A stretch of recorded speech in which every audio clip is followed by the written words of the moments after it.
갈망하면 바라보게 됩니다. 여러분의 마음속에 어떤 갈망이 있는지를 한번 생각해 보십시오. 무엇을 생각하고 있고 어떤 생각이 나를 사로잡고 있고 어떤 생각이 나로 하여금 그것을 바라보게 하는지 생각해 보시기를 바랍니다. 우리가 성령의 역사를 갈망해야 하는 이유는 성령께서 오신 이유가 교회가 하나님이 주신 사명을 감당할 수 있도록 도와주고 가르쳐주고 인도하기 위해서 오셨기 때문입니다. 성령을 향한 갈망은 특별한 행사가 있을 때만 하는 건 아니에요. 어쩌면 그것이 우리가 놓치고 있는 부분일 수가 있는데요. 성령을 향한 갈망은 일상에서도 계속 되어야 합니다. 오늘 여러분이 주일 예배를 드리면서 성령께서 일해 주시기를 갈망하는 마음을 가지셔야 하고 전도하면서 성령의 역사를 갈망해야 합니다. 목장으로 모일 때마다 성령의 일하심을 갈망해야 합니다. 영혼을 돌보고 양육하면서 성령께서 역사해 주시기를 갈망하셔야 합니다. 그렇게 살아갈 때 우리의 삶이 우리 안에 계시는 성령의 일하심을 경험하는 삶이 될 것입니다. 우리 모두의 삶이 그러하게 되기를 바랍니다. 자, 오늘은 지난 수련회 때 다루지 못했던 빌립보서 1장 27절에서 30절 말씀을 선고하도록 하겠습니다. 설교 제목 한번 읽어볼까요? 시작. 자, 27절 말씀을 먼저 읽어보겠습니다. 시작. 오직 너희는 그리스도의 복음에 합당하게 생활하라. 이는 내가 너희에게 가보나 떠나 있으나 너희가 한 마음으로 서서 한 뜻으로 복음의 신앙을 위하여 협력하는 것과. 자, 바울이 빌립보 성도들에게 복음에 합당하게 생활하라고 말하죠. 생활하라. 성경을 한번 들고 생활하라는 옆에 보면 작은 번호가 쓰여 있을 건데 한번 확인해 보실래요? 성경책에 저를 보시면 안 나옵니다. 성경을 봐야 돼. 자, 27절에 복음에 합당하게 생활하라고 했는데 생활하라는 옆에 보면 작은 번호가 하나 있죠? 예, 그 번호는 그 밑에 내려가면 요게 요렇게도 번역할 수 있다라고 설명해 놓은 게 있는데 그 번호 따라가 보세요. 뭐라고 적혀 있죠? 시민 노릇 그렇게 적혀 있죠? 그러니까 그리스도의 복음에 합당하게 생활하라는 말은 복음에 합당한 시민 노릇을 하라 그 말이에요. 하늘나라 시민답게 살아라 그 말이란 말이에요. 복음에 합당한 삶이 뭐냐? 하늘나라 시민답게 사는 거죠. 이 말이 어디서 왔냐면 제가 수련회 할 때 빌립보 지역의 특성을 설명했는데요. 빌립보는 원래 야만의 도시였습니다. 마케도니아 왕 필립이 이 지역을 점령하고 야만의 문화를 바꾸려고 했지만 못 바꿔요. 그러다가 그가 죽고 아들 알렉산더가 왕권을 이어받고 그 일을 계속 하다가 로마와의 전쟁에서 패배합니다. 로마가 이 땅을 정복했습니다. 그리고 이 땅에서 야만의 문화를 몰아내고 작은 로마를 만들기 위해서 퇴역 군인 또 퇴역 장성들에게 빌립보 지역으로 이주해서 로마의 문화와 정신을 꽃피워내면 누구에게나 로마의 시민권을 부여하겠다는 제안을 했고 많은 퇴역 군인들이 빌립보로 이주를 했습니다. 빌립보에 이주한 그들은 로마 시민권자로서 야만의 땅에 로마의 문화와 로마의 가치와 로마의 문명을 구현하는 것이 그들 인생의 최고의 목적이자 목표로 삼았기 때문에 그들은 빌립보 땅에서 로마 시민다운 삶을 살아가려고 노력했어요. 빌립보 지역에 살고 있는 성도들은 이걸 잘 알고 있어요. 그래서 바울이 그걸 바탕에 깔고 이야기하는 겁니다. 그처럼 너희는 하늘나라 시민답게 이 땅에서 하늘나라의 가치와 방식을 구현하며 살아야 된다. 그렇게 말하고 있는 것입니다. 바울은 빌립보 교회 성도들을 이렇게 표현합니다. 너희는 하늘나라 시민권을 갖고 있는 자다. 이렇게 말을 해요. 자, 빌립보 3장 20절을 보겠습니다. 시작. 그러나 우리의 시민권은 하늘에 있는지라 거기로부터 구원하는 자 곧 주 예수 그리스도를 기다리노니. 자, 우리는 어느 나라 시민권을 갖고 있습니까? 오늘 2부 예배 끝나고 침례식 하죠? 예. 하늘나라 시민권 수여하는 시간은 없지만 하늘나라 시민이 되었다는 것을 공적으로 고백하고 선언하는 것이 바로 침례입니다. 우리 모두는 하늘나라의 시민권을 가지고 있습니다. 미국의 시민권자가 되는 게 엄청난 일이에요. 여러분, 미국 시민이 북한에 억류되었던 적이 있습니다. 2명이었어요. 한국계 미국인도 있고 뭐 하나는 또 아시아계 미국인이에요. 나라에서 협상을 합니다. 그리고 억류된 2 미국 시민을 데리고 미국으로 갈 때 누가 왔냐면 클린턴 전 대통령이 왔어요. 자기 나라 시민이니까 전 대통령이 와서 평양까지 와갖고 2명을 데리고 갔어요. 자, 그러면 우리는 하늘 시민권자예요. 이 시민권은 언제 써먹습니까? 여러분, 하늘나라 시민권 가지고 세상에 사니까 도움이 되던가요? 뭐 이렇게 생각할 수 있죠. 이 시민권 도대체 왜 필요한가? 그렇게 하찮게 여길 수도 있습니다. 그러나 이 하늘 시민권은 언제 효과를 발휘하느냐 하면 마지막 날 모든 사람들이 하나님의 심판대 앞에 서서 심판을 받고 그가 지은 죄를 따라 영원한 형벌로 떨어질 때 하늘 시민권을 가진 사람은 심판대 옆을 지나서 하나님 나라로 향하는 길로 통과를 합니다. 누가 그 길을 가냐? 하늘 시민권자만 가는 거예요. 어쩌면 우리가 이 땅에서 하늘 시민권을 가지고 있다는 것이 아무런 도움도 안 되고 필요가 없어 보이지만 결정적인 순간에 우리의 영혼을 결정하는 바로 그 순간에 이 하늘 시민권이 우리를 죽이기도 하고 살리기도 하는 이 갈림길의 자리에서 우리를 하나님 나라로 가게 만듭니다. 실로 엄청난 일이죠. 저는 여러분 모두가 하늘 시민권을 갖게 되시기를 바랍니다. 문제는 이거지요. 로마의 퇴역 군인들이 빌립보에 와서 로마 시민답게 살려고 노력을 했는데 우리는 이 엄청난 하늘나라의 시민권을 가진 하늘나라의 시민으로 시민답게 살고 있을까요? 여러분, 하늘나라 시민답게 살고 계십니까? 어떻게 사는 것이 하늘나라 시민답게 사는 걸까요? 착하게 사는 겁니까? 다른 사람 도와주며 사는 겁니까? 네, 그것도 한 부분일 수는 있죠. 여행하다 보면 만나는 동양인 중에서 가장 많이 만나는 나라가 중국인과 일본인이에요. 일반적으로 각 나라별로 그 나라 사람이 가지고 있는 특성이 있어요. 중국인 하면 어떤 이미지가 떠오르십니까? 일반적으로 중국인은 일단 시끄럽습니다. 엄청 시끄러워요. 그 다음에 공중도덕을 안 지킵니다. 아무데나 화장실이고 뷔페 가면 그릇 들고 와서 다 가져가 버립니다. 눈살을 찌푸리게 하는 일을 많이 해요. 일본인은 어떻습니까? 굉장히 조용합니다. 인사 너무 잘해요. 예의가 바릅니다. 세계 모든 사람이 일본인은 신사라고 말합니다. 신사, 좋아해요. 한국인은 어떨까요? 제가 볼 때는 중간쯤 가는 것 같아. 적당히 예의가 있고 적당히 시끄러워.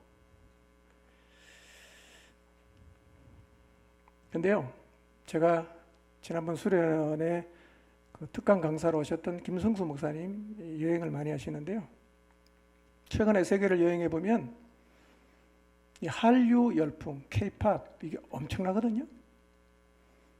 일본인보다 한국인이 더 대접을 받고 있다고 합니다. 나갔다 오시기 바랍니다. 자, 그런데 우리는 어디를 가든지 한국인이라는 정체를 다 갖고 있어요. 나 한국인이다. 그런데 내가 분명히 한국인이야.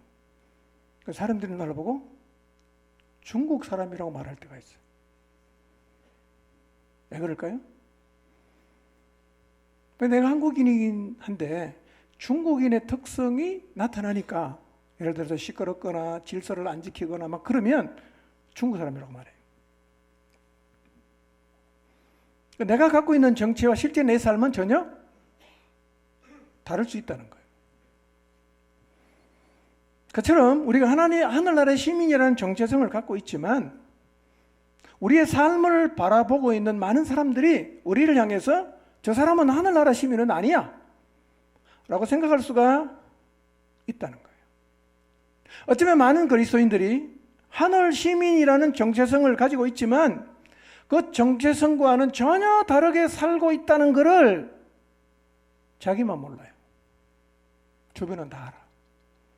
저 사람은 사쿠라야. 저 사람은 그리스도는 아닌 것 같아. 주변 사람은 다 알아요. 자기는 몰라요. 우리가 이렇게 살고 있을 수 있어요.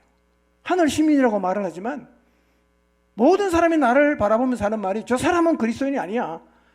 이렇게 말할 수가 있다는 거예요. 그래서 하늘 시민의 정체성을 갖는 거 중요하죠. 그러나 한 가지 더 기억해야 됩니다. 다른 사람이 나를 바라보면서 하늘 시민이구나 라고 봐줄 수 있게 살아야 한다는 거예요. 안타깝게도 오늘날 한국 땅에서 모든 면에 하늘 시민과 이 땅 시민의 삶이 구분이 안 되고 있습니다. 범죄율, 하늘 시민, 이 땅 시민 똑같습니다. 이혼율, 하늘 시민이 더 높답니다. 삶의 방식 하나도 표시가 안 나요. 똑같이 세상을 추구하고 똑같이 세상을 목표로 삼고 살아가고 있으니까 겉만 봐서는 자기 입으로 하늘 시민이라고 말하기 전까지는 아무리 자세히 쳐다봐도 저 사람이 하늘 시민인지 땅의 시민인지 구분이 안 된다는 거예요. 그러면 어떻게 돼요? 하나님 나라가 확장이 안 되는 거예요. 쪼그라드는 거예요. 똑같은데 교회를 왜 가냐는 거예요. 하나님 믿는 나나 안 믿는 나가 똑같은데 굳이 내가 교회 갈 이유가 뭐가 있어? 너처럼 될까 봐 나 교회 안 나간다. 너무 가슴 아픈 얘기죠. 아파트 주변에 교회가 들어오는 것을 반대한다는 현수막이 새로 입주하는 아파트 단지에 여러 곳에 걸리는 일들이 빈번하게 일어납니다. 포항에서도 그런 일이 얼마 전에 있었습니다. 전 참 충격을 받았어요. 어떻게 교회가 이렇게 애물단지가 됐나? 어떻게 교회가 이렇게 사람들이 싫어하는 곳이 되었나?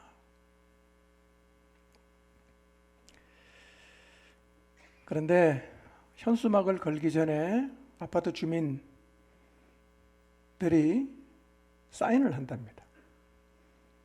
그 현수막 거는 것을 찬성하는 사인을 한다. 그런데 그 사인을 교회 다니는 사람도 한다는 거예요. 충격이죠. 심지어는요, 자기 교회가 들어오는 것을 반대하는데 그 교회 교인이 사인을 합니다.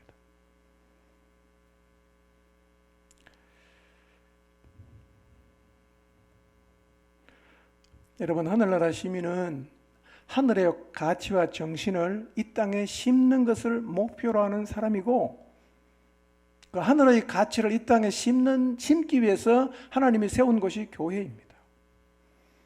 그런데 하늘 시민으로 자처하는 사람이 교회가 들어오는 것을 반대하는 일에 사인을 한다. 너무 충격입니다. 왜 그랬을까요? 왕따 당하는 게 두려웠을까요? 그리스도인으로 드러나는 게 싫어서일까요? 잘 모르겠어요.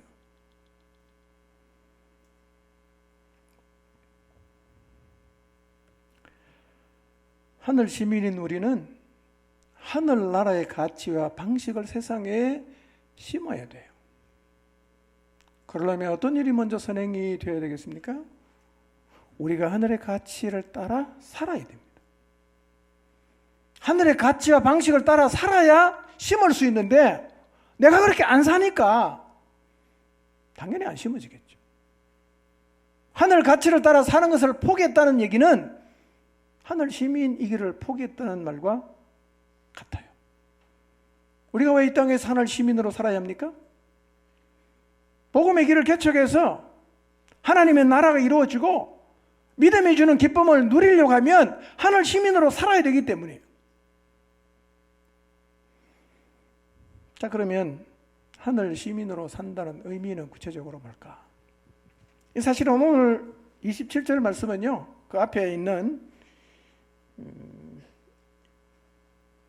전체이긴 하지만 25절, 26절 말씀의 설명이기도 합니다. 너희에게 믿음의 진보가 나타나고 믿음의 기쁨을 알게 하고 그리스도 안에 있는 자랑거리가 더 많아지기를 바란다. 이렇게 바울이 얘기하는데요. 그렇게 하려면 어떻게 되냐?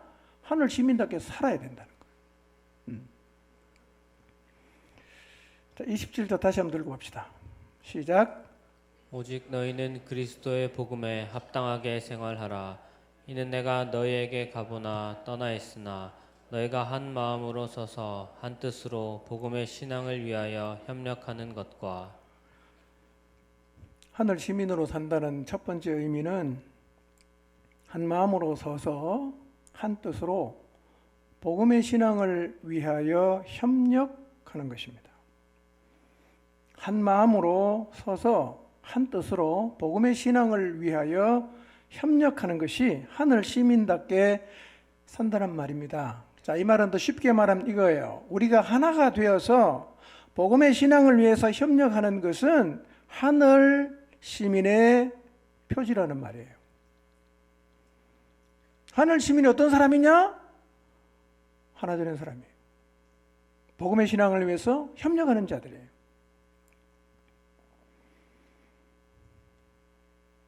그만큼 우리가 하나가 되어서 복음의 신앙에 협력하는 것이 중요해요. 그래서 하늘 시민다운 삶은 반대로 말하면 분열하지 않는 거예요. 이게 하늘 시민다운 삶이에요. 분열했다. 그건 하늘 시민다운 삶이 아니라는 거예요. 여러분, 교회의 하나됨이 이렇게 중요하다는 사실을 일단 마음에 담아 두시기를 바랍니다. 여러분, 교회가 이 땅에 복음의 길을 뚫고 믿음이 주는 기쁨을 누리려고 하면 쉼 없이 영적인 전쟁을 치러야 하는데 우리의 대적자가 누구입니까? 누구입니까? 모르십니까? 예, 말해보십시오. 누굽니까? 예, 옆에 와 있으니까 더 크게 얘기하세요. 누굽니까? 예, 그놈이 우리의 대적자예요. 자, 그런데 한번 생각해 보십시오. 이 사단하고 예수 그리스도가 머리로 계시는 교회가 싸우면 누가 이길까요? 여러분, 예수 그리스도께서 십자가에서 사단의 머리를 박살냈잖아요. 그러니까 예수 그리스도가 머리로 계시는 교회와 사단이 싸우면 100% 누가 이겨야 됩니까? 교회가 이겨야 돼요. 전력 차이가 너무 많이 나는 거예요. 뭐 굳이 예를 든다면 미국하고 라오스하고 정도? 이 게임이 안 된단 말이에요. 그 문제는 뭐예요? 이렇게 충분히 이길 수 있는 전력을 갖고 있는데 교회가 자꾸 진다는 거예요. 왜 집니까? 전력이 월등한데. 엄청난 전력을 갖고 있는데 붙으면 자꾸 진단 말이에요. 진다는 말은 이거예요. 뭐 교회가 뭐 흩어지거나 아니면 숫자가 확 준다거나 물론 그런 의미도 포함되겠지만 여기서 교회가 패배한다는 말이 뭐냐면 존재는 하는데 복음의 길을 뚫지 못한다는 얘기예요. 존재는 하는데 믿음이 주는 기쁨이 뭔지를 모른다는 거예요. 그게 패배하는 거예요. 복음의 길을 뚫어야 하는 이유를 모르고 믿음이 주는 기쁨을 모르면 그건 자꾸 우리가 종교인으로 전락하게 되어 있는 거예요. 그게 패배하는 거죠. 왜 교회가 복음의 길을 개척 못합니까? 왜 교회가 믿음 안에 있는 기쁨을 모릅니까? 여러분, 사단이 노리는 교회의 아킬레스건이 뭔지 아세요? 사단은 교회의 아킬레스건을 알고 있어요. 교회의 치명적 약점, 이것만 건드리면 교회는 주저앉아. 뭘까요? 분열이에요. 분열.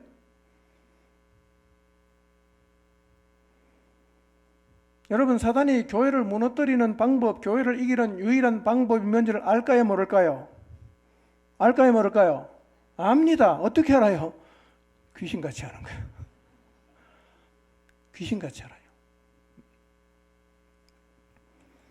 그러면 교회의 아킬레스건이 분열이라고 하면 사단은 어디를 집중 공격하겠어요? 분열시키는 데 집중하는 거예요. 분열시키는 데. 모든 방법을 다 동원해서 각 사람 마음을 분열해서 흩어지게 만들고 나누게 만들고, 사실은요 교회 전체가 흔들흔들하는 분열은 안 일어날지 몰라도 크고 작은 분열은 교회 곳곳에서 수없이 많이 일어나고 있어요.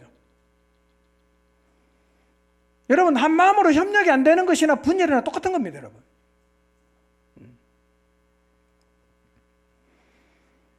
분열은 교회가 영적 전쟁에서 패배하는 단초를 제공하고 사단이 교회를 무너뜨리기 위해서 들어올 수 있는 문을 활짝 열어주는 거하고 똑같습니다. 교회는 분열하지 않으면 절대로 패배하지 않습니다. 그러나 분열하면 못 이겨요.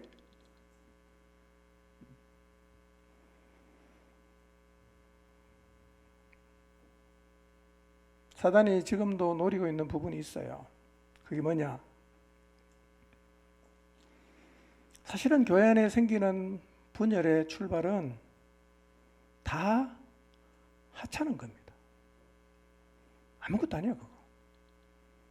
근데 그걸로부터 시작해서 나중에는 감정싸움하고 이기심 내세우고 이러다가 교회가 그냥 반으로 뚝 잘릴 정도로 심각한 지경까지 나가요. 출발이 뭐냐? 너무 아무것도 아니에요. 재밌는 얘기가 있잖아요. 어떤 게 교회를 지었어요. 카페트 색깔을 뭘로 할 거냐 하다가 싸우다가 갈라졌어요. 아무 색이나 깔면 어때요? 근데 그게 안 된다는 거예요. 어떤 교회는 싸웠어요. 피튀지게 싸웠습니다. 이 피아노를 강단 위에 올릴 거냐 밑에 내릴 거냐. 엄청 싸웠습니다. 교회 갈라졌어요. 10년 지났어요.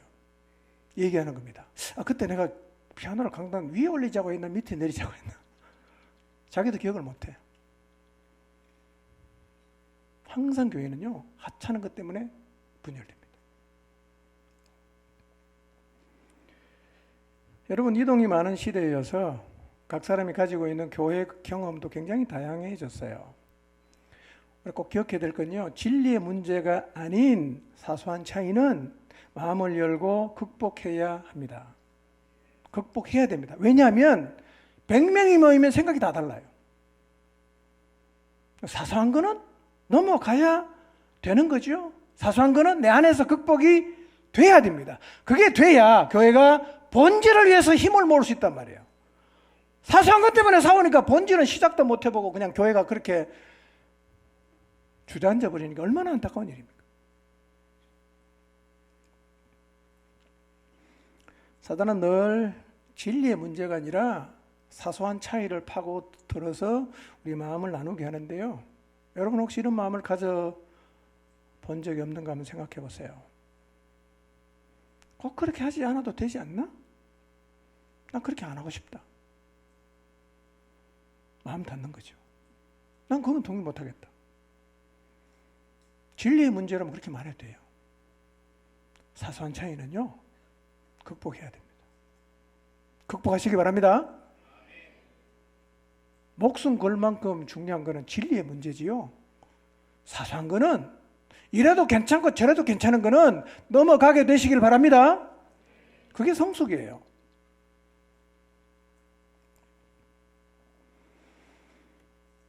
복음의 진보를 이루고 믿음 안에 있는 기쁨을 알아가려고 하면 이런 차이는 극복이 되어야 합니다. 고린도 교회 분파의 문제를 갖고 있었습니다. 4개 파예요. 바울파, 게바파, 아볼로파, 예수파. 따라가면 안 될 사람이 있습니까? 바울 따라가면 안 돼요? 베드로는요? 아볼로는요? 예수는요? 아무 문제 없어요. 그럼 왜 갈립니까? 왜 갈립니까? 이게 본질이 아니라는 거예요.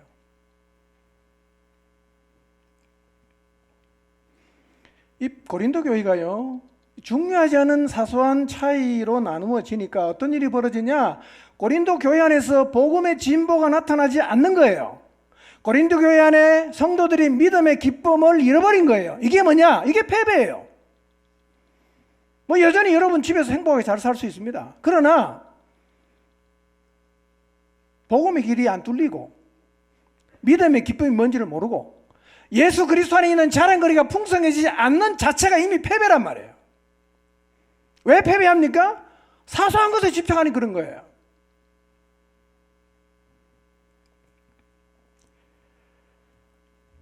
은혜를 입고 은사를 받는 것 필요한 일입니다. 그보다 더 중요한 건 뭐예요? 복음의 길을 뚫는 거예요. 믿음 안에 있는 기쁨을 아는 거예요. 고린도 교회가 얼마나 은사가 많았어요. 정말 다양했어요. 그러나 분열이 되니까 진짜 중요한 거는 손을 못 댄단 말이에요. 목장이 분열돼 보세요. 전도하러 나갈 수 있는가? 안 됩니다. 여러분, 하나님이 내게 주신 은혜와 은사는 반드시 공동체의 유익을 위해서 써야 되고 공동체를 세우는 데만 써야 됩니다. 이게 안 되면 쓰지 마세요. 쓰지 마세요. 그 중요하지 않습니다. 은혜 받았다고, 은사를 받았다고 자기를 드러내면 그것 때문에 공동체가 분열하는데요. 여러분, 은혜 많이 받고 은사를 많이 받은 사람이 공동체를 분열시키는 경우는 지금 우리 시대도 여전히 일어나고 있습니다. 교회 계속 이상한 행동하고 분열 일으킨 사람 어떤 사람인지 아세요? 뭐 기도하다가 무슨 뭐 신유 은사 받았다, 뭐 예언의 은사 받았다 막 떠돌고 다니는데요. 여러분, 그거요, 교회를 세우는데 유익이 안 되면 쓰지 마시기 바랍니다. 목적이 뭐냐? 유익이에요. 교회 세우라고 준 건데 교회 찢으면 되겠어요? 고린도 전서 12장 7절 한번 봅니다. 시작. 각 사람에게 성령을 나타내심은 유익하게 하려 하심이라. 네. 무슨 유익일까요? 공동체의 유익입니다. 연서는 고린도전서 12가지 나와 있는데요. 꼭 성령 연서는 12개만 있다는 말이 아니에요. 수십 수백 가지가 됩니다. 네. 그건 항상 뭘 위해서 해야 됩니까? 공동체의 유익. 지난주에 우리가 빌립보서 말씀 참고했지 않습니까? 권면하다가 뭐 할 수 있어요? 분열합니다. 사랑에 위로하다가 분열할 수 있어요. 뭐가 더 중요합니까? 하나 되는 게 더 중요합니다. 하나 되는 게. 그런 의미에서 질서는 굉장히 중요한 거예요. 여러분, 질서를 제껴놓고 사랑한다고 설치면 교회 분열돼요. 그렇게 하는 게 아니에요, 사랑은.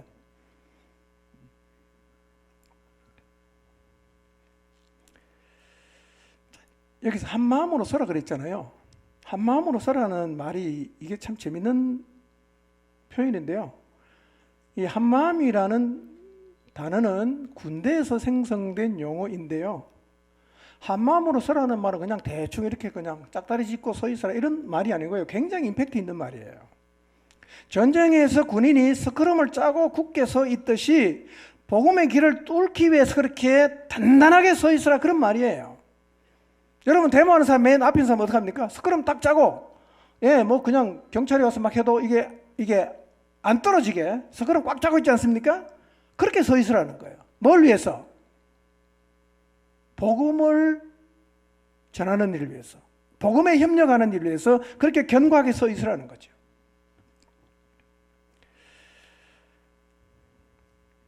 그 하늘 시민은요, 한 마음으로 굳게 서 있어야 합니다. 그럼 복음의 길이 뚫려요. 믿음의 기쁨을 알게 돼요. 근데 여기서 누군가가 자기만 살겠다고 도망가기 시작하면 전열이 흐트러지겠죠? 그러면 무너지는 거예요. 미국 남북 전쟁이나 독립 전쟁을 다룬 영화에서 이 두 진영이 싸우는 걸 보면요, 어떻게 하냐면 한쪽에 쫙 서 있어요. 이쪽에도 쫙 서 있어요. 그리고 뭐냐? 총을 탁 들고 있어요. 그리고 한 사람이 이쪽에서 한 방 딱 쏴요. 가만히 있어요. 저쪽에서 탁 쏘는 거예요. 무슨 전쟁 같지도 않죠? 내가 한 번 쏘면 저쪽에 한 번 쏘고, 내가 쏘면 저쪽에 쏘고. 무슨 사람이 저런가? 핵심은 이거예요. 내 옆에 있는 전우가 총을 맞고 쓰러져도 전열이 흐트러지지 않는 게 관건이에요. 서 있는다는 자체가 엄청난 전쟁이에요. 누가 더 단단한가? 어느 쪽이 더 견고하게 엮여 있는가? 이거를 이제 겨루는 거죠. 쐈어요. 죽었어, 한 명. 저쪽에서 이제 쏠 차례입니다. 내가 죽을지 누가 죽을지 아무도 몰라. 서 있는 게 쉽겠어요? 도망가고 싶지 않겠어요? 이때 서 있는 거예요. 그러다가 한쪽이 병사가 두려움을 품고 도망가기 시작하면 전열이 무너지는 거예요. 얼마나 무섭겠어요. 하나님의 시민답게 서 있으라는 말은 이런 거예요. 어떤 상황에서도 어떤 반대의 직면에도 동요하지 말고 확고하게 서 있으라. 그렇게 살면 복음의 길이 뚫린다. 그렇게 살면 믿음 안에 있는 기쁨을 알게 된다는 말이에요. 여러분 목장 식구들 한번 생각해 보시고 행동으로 하지 마시고 마음으로 목장 식구와 함께 스크럼을 한번 짜보시기 바랍니다. 마음으로 그렇게 가야 돼요. 어떤 상황에서도 그거를 풀면 안 돼요. 그게 한 마음으로 서라는 말이에요. 저는 우리 모두가 다시 한번 스크럼을 짜고 어떤 어려움이 있어도 굳건하게 한 마음으로 서 있게 되시기를 바랍니다. 자, 두 번째, 하나님 나라 시민답게 산다는 게 뭐냐? 대적자를 두려워하지 않는 거예요. 1장 28절 봅니다. 시작. 무슨 일에든지 대적하는 자들 때문에 두려워하지 아니하는 이 일을 듣고자 함이라. 이것이 그들에게는 멸망의 증거요 너희에게는 구원의 증거니 이는 하나님께로부터 난 것이라. 자, 하늘나라 시민답게 산다는 말의 두 번째 의미는 대적자들을 두려워하지 않는다는 것입니다. 빌립보 교회의 대적자들이 정확히 누구인지는 잘 알 수 없어요. 그러나 바울이 세운 교회를 찾아와서 늘 문제를 일으켰던 유대인이거나 아니면 예수를 반대하는 그 당시 많은 이방 신을 섬기는 자들이었을 것으로 생각이 돼요. 그러나 대적자는 그때만 있었던 건 아니고요. 지금도 대적자는 늘 있죠. 사도 바울은 이렇게 말하는 거예요. 대적자들을 두려워하지 말아라. 대적자들을 두려워하지 말아라. 이게 하늘 시민답게 사는 거다. 그렇게 말하는 거예요. 그리고 이렇게 말하지 않습니까?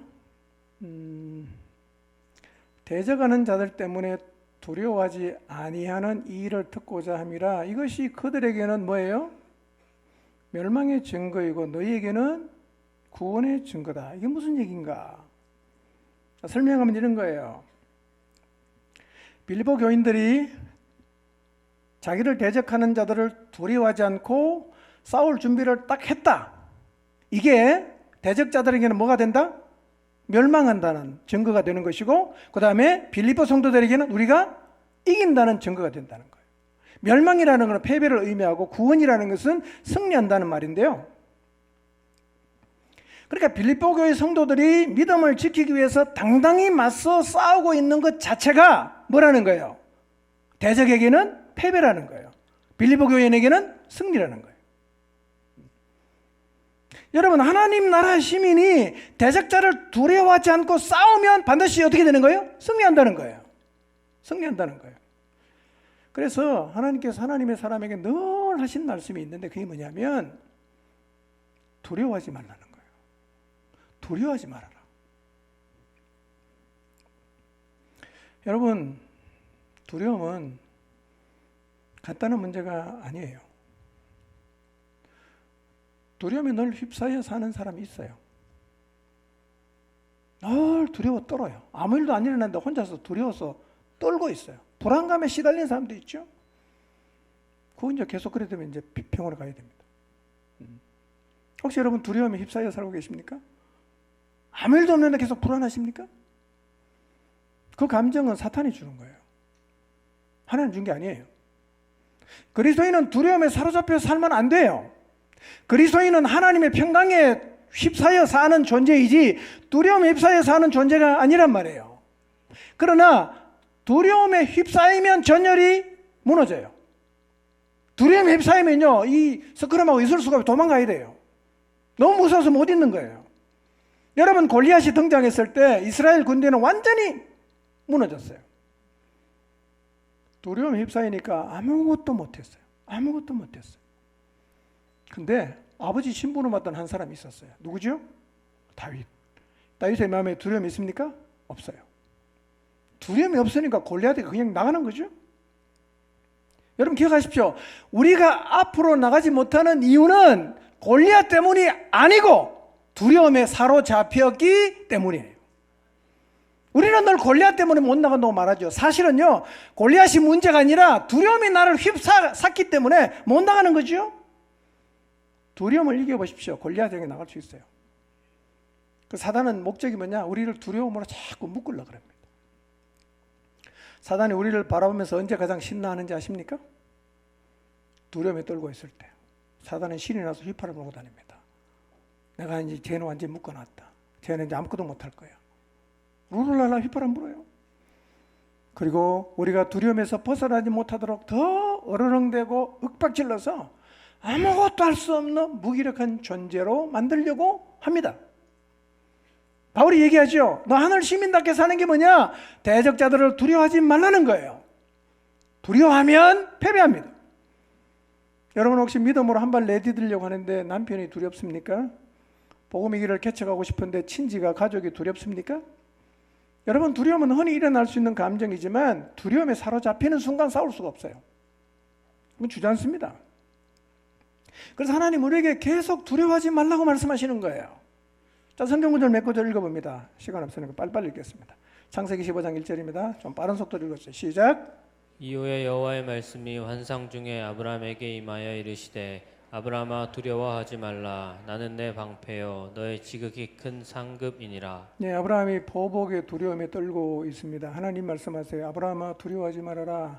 창세기 26장 24절입니다. 그럴 사람을 두려워하는 이삭에게 이렇게 말씀하세요. 시작.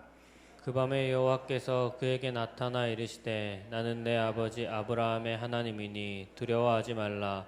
내 종 아브라함을 위하여 내가 너와 함께 있어 내게 복을 주어 내 자손이 번성하게 하리라 하신지라. 여호수아가 가나안 거인족을 두려워하는 백성에게 이렇게 말합니다. 민수기 14장 9절입니다. 시작. 다만 여호와를 거역하지는 말라. 또 그 땅 백성을 두려워하지 말라. 그들은 우리의 먹이라. 그들의 보호자는 그들에게서 떠났고 여호와는 우리와 함께 하시느니라. 그들을 두려워하지 말라 하나. 성경에 두려워하지 말라는 말이 366번 나옵니다. 두 번째 하늘 시민의 표지가 뭡니까? 대적자들을 두려워하지 않는 거예요. 두려워하지 않아야 복음의 길을 뚫을 수 있어요. 두려워하지 않고 가야 믿음 안에 있는 기쁨을 알 수가 있어요. 두려워하지 않고 가야 그리스도 안의 자랑거리가 우리의 삶에 풍성해진다는 사실을 잊지 마시기 바랍니다. 세 번째, 하늘나라 시민다운 삶이 뭔가? 고난을 감내하는 것입니다. 29절 읽어봅니다. 시작.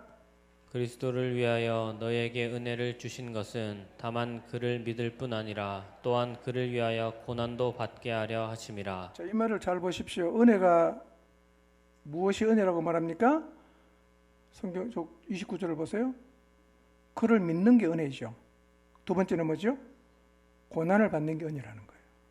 바울이 그렇게 말하고 있죠? 우리가 일반적으로 은혜라고 하면 뭔 생각을 합니까? 은혜. 복 받는 것, 보호 받는 것, 사랑받는 것, 하나님이 도와주신 것, 위험한 상황을 면하게 해주신 것, 그런 거 쭉 우리가 이제 하나님 은혜라고 말을 하죠. 근데 바울은 거기 한 가지 덧붙여서 이렇게 말하는 거예요. 고난도 은혜다. 이렇게 말하는 거예요. 고난도 은혜다. 여러분, 고난이 은혜라는 말이 잘 이해가 안 되실 거예요. 성경은요, 고난이 구원과 함께 그리스도인에게만 주어지는 은혜다 이렇게 표현을 해요. 이 은혜를요, 표준 세 번역에는 뭐라고 번역했냐면 특권이라고 번역했어요. 믿는 게 특권이고 고난이 특권이다 이렇게 얘기를 하고 있어요. 자, 왜 우리가 고난을 받습니까? 베드로전서 2장 11절입니다. 시작. 사랑하는 자들아 거류민과 나그네 같은 너희를 권하노니 영혼을 거슬러 싸우는 육체의 정욕을 제어하라. 자, 하늘나라 시민인 우리는 하늘나라 시민이잖아. 이 땅에서는 뭐지요? 거류민이에요. 외국인이란 말이에요. 그 다음에 나그네예요. 이중국적이죠. 그럼 우리는 이 땅의 시민이기도 하지만 여기서는 외국인으로, 나그네로, 때로는 순례자로 살아갑니다. 그러나 우리는 원소속은 하늘나라예요. 그러니까 어떤 가치로 살아야 됩니까? 하늘의 가치와 방식을 따라 살아요. 그러면 우리가 이 땅에서 하늘의 가치와 방식으로 살면 세상의 가치를 갖고 사는 사람이 우리를 어떻게 할까요? 이상하게 보겠죠? 또 어떤 때는 따돌림 수도 있죠? 그래서 하늘나라 시민의 가치를 포기하면 고난이 없어요. 난 네하고 똑같이 살게. 고난이 없습니다. 좋은 친구가 되죠. 그러나 하늘나라 시민답게 살기로 결심하면 뭐가 옵니까? 고난이 옵니다. 고난은 누가 받는 거예요? 그러니까 고난을 겪는다는 것은 지금 내가 하늘나라 시민으로 살고 있다는 증거예요. 여러분이 세상 나라 사람처럼 살면 고난이 없습니다. 그렇기 때문에 고난은 하늘나라 시민만이 받는 은혜입니다. 은혜입니다. 왜 고난이 은혜입니까?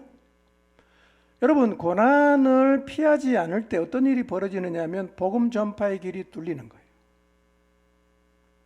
믿음의 기쁨을 알게 돼요. 하나님의 뜻이 땅에서 이루어져요. 얼마나 놀라운 은혜입니까? 자, 사도행전 5장 41절을 한번 보겠습니다. 시작.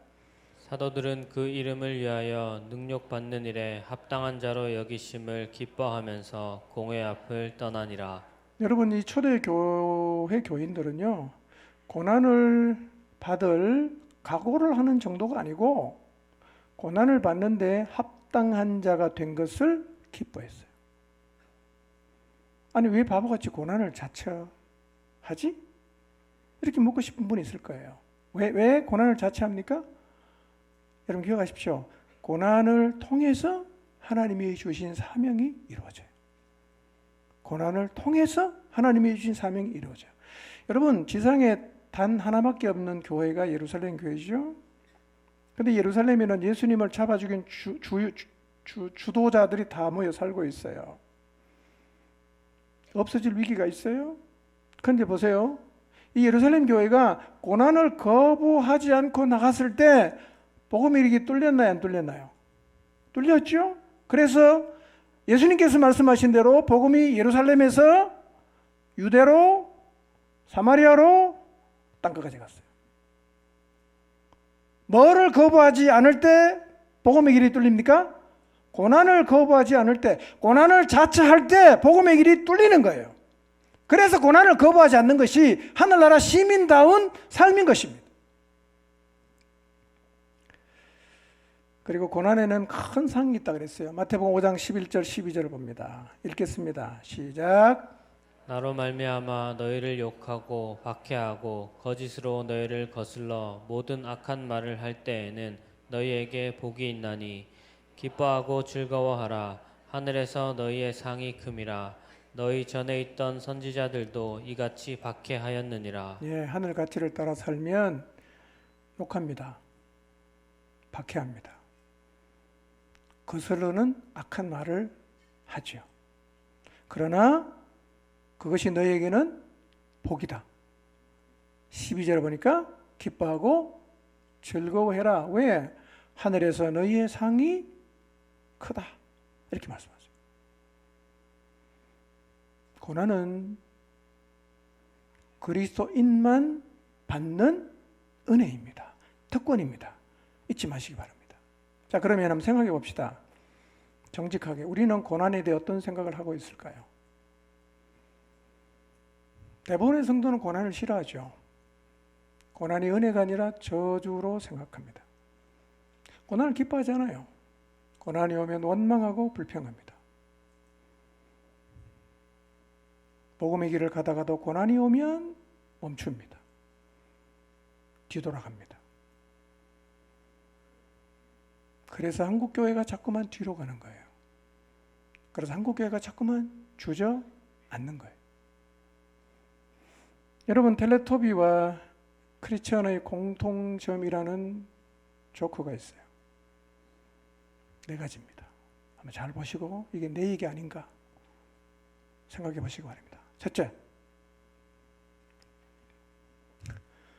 오랜 시간이 지나도 성장하지 않는다. 10년 교회 다녀도 똑같고 30년 교회 다녀도 똑같고. 채점을 해보시기 바랍니다. 둘째, 늘 그 수준에서 반복한다. 달라지지 않아. 잘하지도 않아. 늘 그 수준이야. 세 번째, 시작. 고민이나 눈물, 수고가 없다.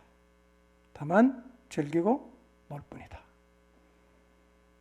여러분, 믿음의 길을 가면서 고뇌해 보신 적 있어요? 눈물 흘려 보신 적 있습니까? 아니면 늘 즐겁게 살기만 바라시나요? 마지막 4번째, 읽어봅시다. 시작.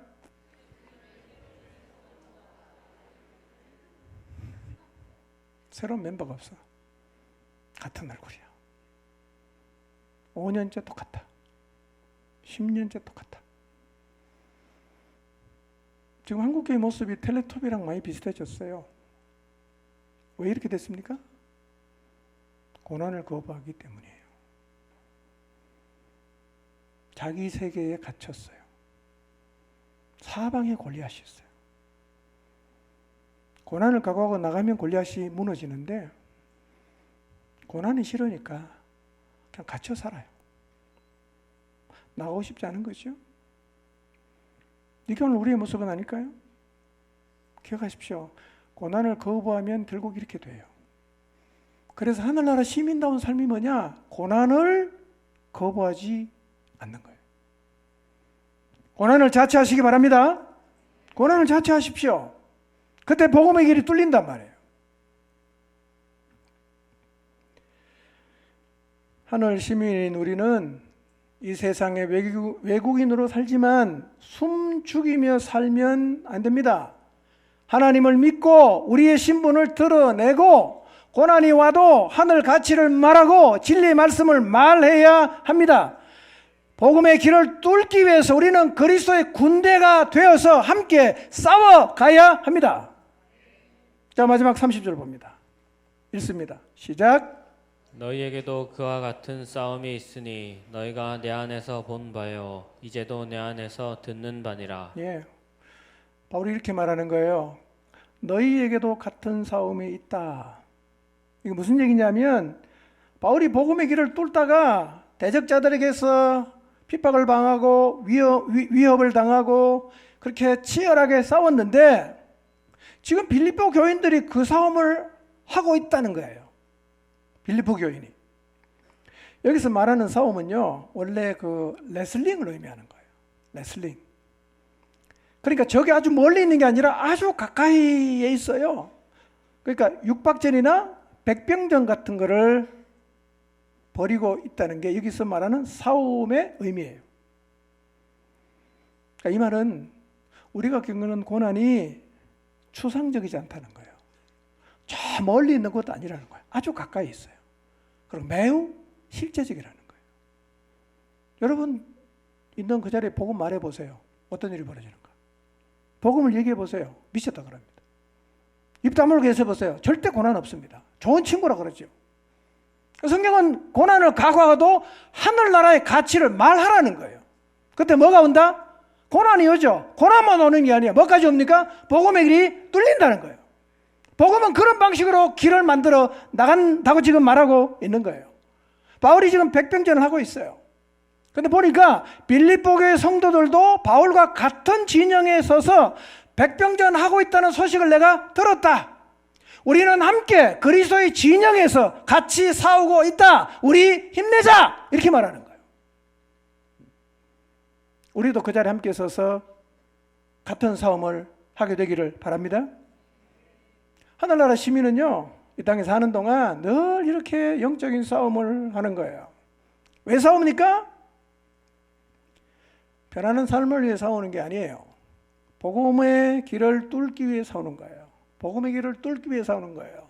믿음이 주는 기쁨을 알기 위해 싸운단 말이에요. 이 싸움에서 이기려고 하면 어떻게 하라?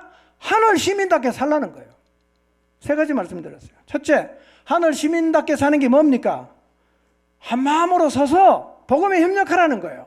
어떤 의미인가? 스크럼을 짜고 어떤 어려움이 와도 흐트러지지 말라는 거예요.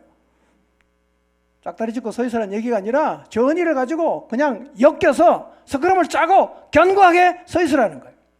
두 번째는 대적자들을 두려워하지 말라는 거예요. 세 번째는 고난을 은혜로 여기고 고난을 자처해라는 거예요. 그렇게 살 때 복음의 길이 뚫려요. 복음의 길을 뚫어내는 하나님의 시민다운 삶을 살아가게 된다는 것입니다. 자, 오늘 우리 모두가 뚫어야 될 복음의 길이 얼마나 많아요. 여러분 주변에도 막힌 데가 너무 많지 않습니까? 여러분 있는 그 자리에서 복음의 길을 고난을 자처함으로 뚫어내며 살아가시기를 주님의 이름으로 축원합니다. 기도하겠습니다.